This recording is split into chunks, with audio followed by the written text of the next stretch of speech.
Today we talk about how can you disable or updates notifications on your Audiomack app. We're going to figure out the solution or know how you can do that on your app. So all you have to do, so you just go above here your photo profile, you just click on it here, then it's going to take you to this list here. So then all you have to do, you just click here on notifications, just click on it here.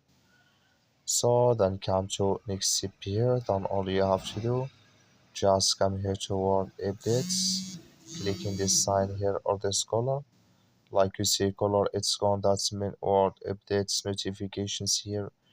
So it's disabled with us now, so you just follow this ways, then it's going to work with you. That's all. Thank you for watching.